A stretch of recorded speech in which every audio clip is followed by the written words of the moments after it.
Mix 96.5, 90s to now. Hi, I'm Neil Spence. The ever dapper David Myles joins us in studio with a couple of tunes from his new record. Here now is David Myles. He's on Mix 96.5. I don't need to see the bright lights on the top of the Eiffel Tower. I don't need to hear the bells chime on Big Ben at the top of the hour. I don't need to see the Amazon flow into the sea. I don't need to see the highest building or the tallest tree, 'cause it don't matter, oh, 'cause you're not with me. It don't matter, oh, 'cause you're all I need. Oh, let me know. I don't need to feel the warm air somewhere down in California. I don't need to hear a whistling train or feel the rain. I should have told you how I felt, how I feel right now. Wish I could turn back time somehow, 'cause it don't matter. She gave me love that I never forgot. It don't matter. She gave me love that I never forgot. It don't matter, Never forgot. 'cause you're all I need. Oh, let me know. I don't need to see the Great Wall, pyramids, and Colosseum. I don't need to see the Mona Lisa, Starry Night in some museum. I don't know why we fell apart. I just know your smile was like a work of art.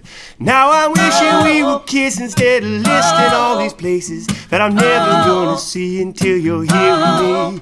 Whoa, I'm wishing we would kiss instead of listing all these places that I'm never gonna see until you're here with me. I don't need to see the bright lights on the top of the Eiffel Tower.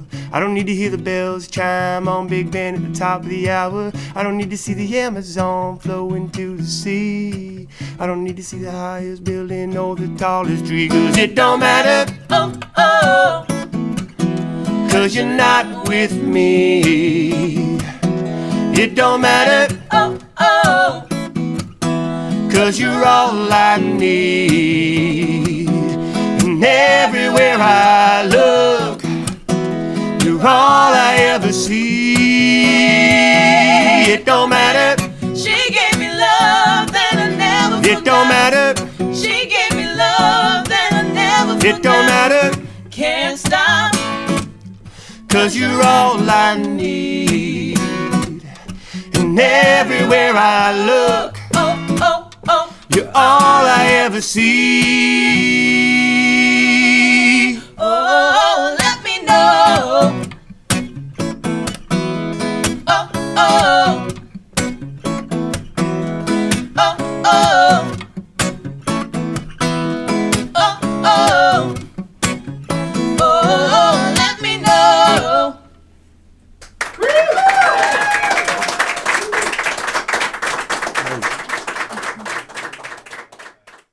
Mix 96.5, 90s to now. I'm Neil Spence, the lovely and ever dapper David Myles. You just heard It Don't Matter in studio. Sir, welcome. Fine tie, as always. Thank you very much. Thank you. Yeah. David Myles is here now. It's the new record, and I love the kind of like nightclub marquee sign that you have for the album cover. This record. Thank you. I'm glad you mentioned it because it was a serious undertaking. It's a real sign. It's a real sign. You got it done in Burnside here in Dartmouth. Burnside, 8x6. Man, it is immense. So that's pretty big. It's way bigger than we intended it to be. How's a skinny guy like you carry that? I don't.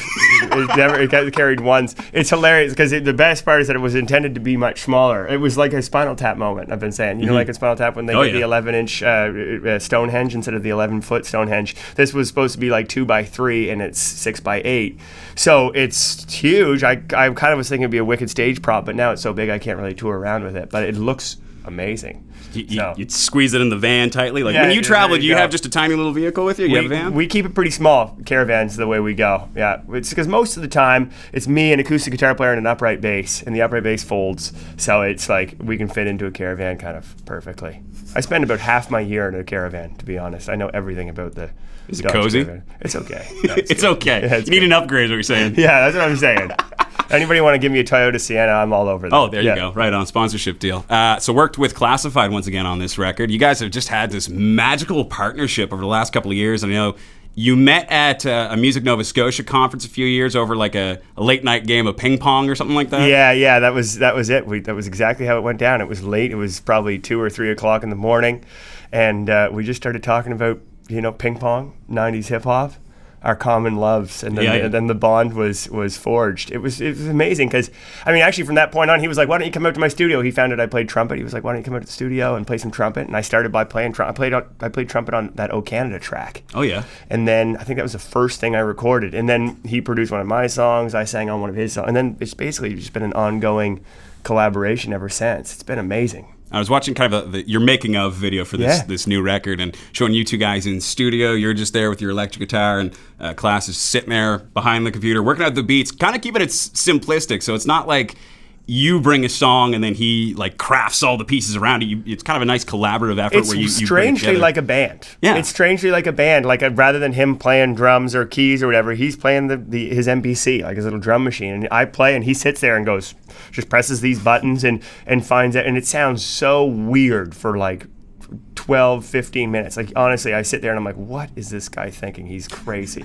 Like, it will be the weirdest sounds. The beat will be all whacked, and then all of a sudden it will just like fall into place. And I know that he's starting to find his zone.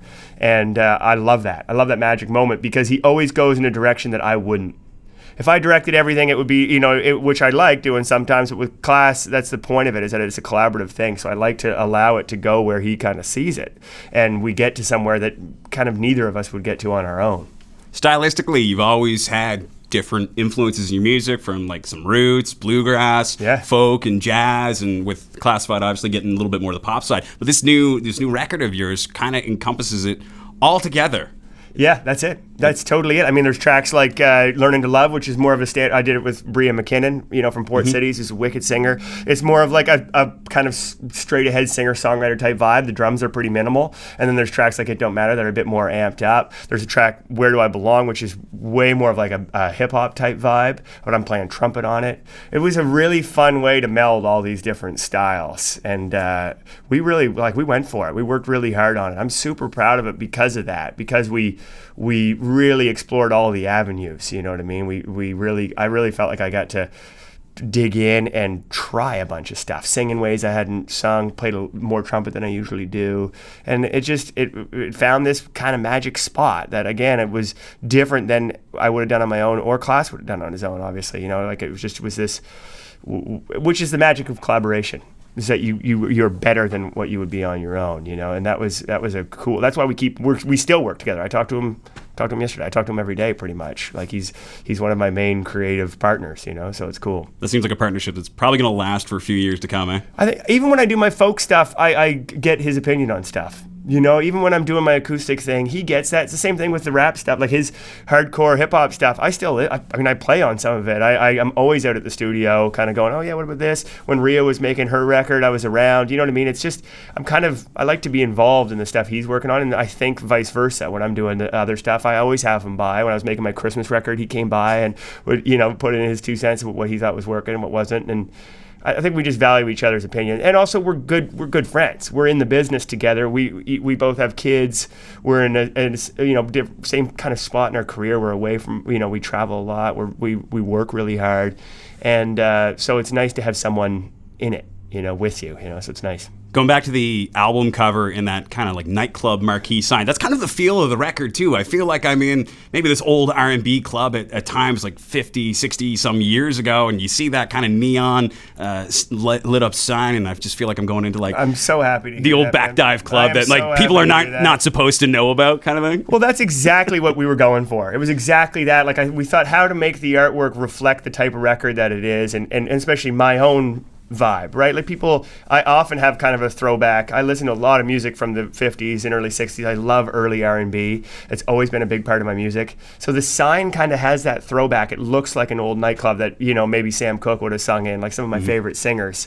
But at the same time, it's neon, so it's got a bit of a contemporary vibe. The artwork was an amazing experience because it worked. Like Matt Dunlap was the guy who make all my records, all the artwork with. He's from around here, and he now lives in San Francisco. We went on a big long walk in California, and we just started hashing out the idea. And we were like, okay, what about this? What about this? And then he was like, let's make a sign. And then he got it. We did it, and it was just all came together. So it was. I'm glad that you like it because now we have a huge sign that's sitting in a garage, but it was worth it. it comes out like once a year, you know? Yeah, it's going to be good when we take it out, man. I was thinking about putting it in front of my house, and then when I'm home, I'll light it up, and I'll say, here now is David Myles, and then when I'm away, I'll, just so people know when I'm around. Take that out for Christmas. I think that's your Christmas decorations now. I want to talk about the Smith sisters as well that you had backing you up there for that last couple of tunes. When did you start working with them? You know what? I started working with them after the record was done, which was kind of, in some ways unfortunate because I would have loved to have them on the record. But I had made this record, and I thought to myself, how am I going to perform it live? There's tons of vocal arrangements. I'm singing way up in my range, and the vocal arrangements are really important to the songs. Vocal arrangements are really important to pop music, and this was meant to be a pop record. So I thought, how do I get that? And then I saw Rini and Mahalia sing, and I was like, wow, that's unbelievable. I know their brother, JR, who's an amazing drummer. And we just tried it out, and we had so much fun, and we started working it out, and it's been such a cool way for me to keep it small, without going huge and big band and playing to tracks and having 8 people or whatever, which we do sometimes. This was different because it was just like, how do we make it sound like the record, but just with 3 of us? And it was an interesting way of doing it, but it's been super fun. I mean, they make me sound so much better, man. Come on, I sound wicked with them. It's totally cool. I won't disagree with you there. Yeah, no, they are incredibly. They're an amazing family, and they're incredibly talented. The whole family, and they've been incredibly generous to me. We practice out at their place, and I just feel totally privileged to get to sing with them. Second song that you guys did for us today started off very a cappella. Dive into sort of what's going on in that song, Quiet After Violence. Well, it was an interesting song. That song was a real kind of train of thought. It just kind of came. It was sometimes the best songs are the ones that just come out of the ether and they almost come fully prepared. And in that song, I literally started. It was almost like a chant. I hadn't written it with the guitar. I didn't have the chords. Usually, I write songs with my guitar there, and I'm writing them at the same time as the chords. In this case, I just wrote, "Well, I would have been dead if I hadn't said that I needed more time getting used to this line of work." And it was like a chant, and that's how it started. And it wasn't with the guitar or anything. And I just literally, I had this idea, so I just started writing. I wrote out this super long verse. And it was this story of kind of like an apocalypse. It's basically like this apocalyptic dance song. Pretty different for me, But that's where we went with it. And so it was about this kind of this. I had this image of a guy walking out the morning after some sort of disaster, and where everything's no one's around, and it's kind of eerie. And that was the vibe of this. So I wrote this big long verse and then turned it into a song. So it was a different process. But that's how Klaas and I can work. I can bring in this super long verse, the chant. I had the chords. I got chords to it, and then I went, okay, now what do we want to do with it? And then we put it together. And it's a beautiful song, beautiful record. David Myles is here now, and David Myles is here now. Mix 96.5. Hey, hey, hey, hey, hey, hey, whoa.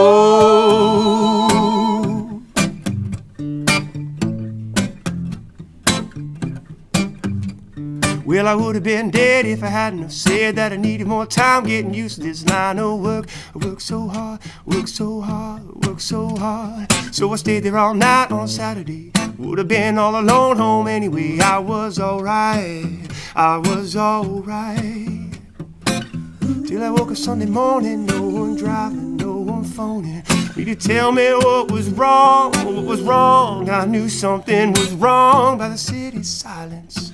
Oh, oh. There's always quiet after violence. Oh, oh. Hey, hey, hey, hey, hey, whoa, whoa, whoa, whoa.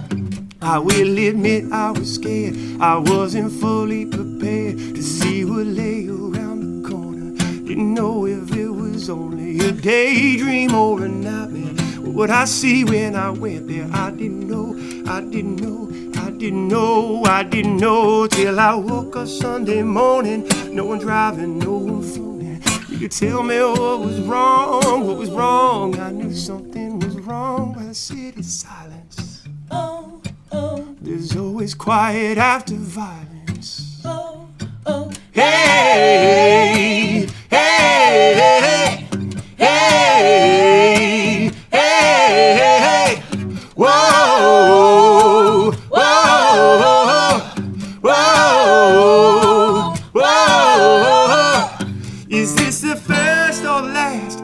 my future or my past? Is this the first day or the last day of my life? Is this the first or the last? Is this my future or my past? Is this the first day or the last day of my life? Whoa.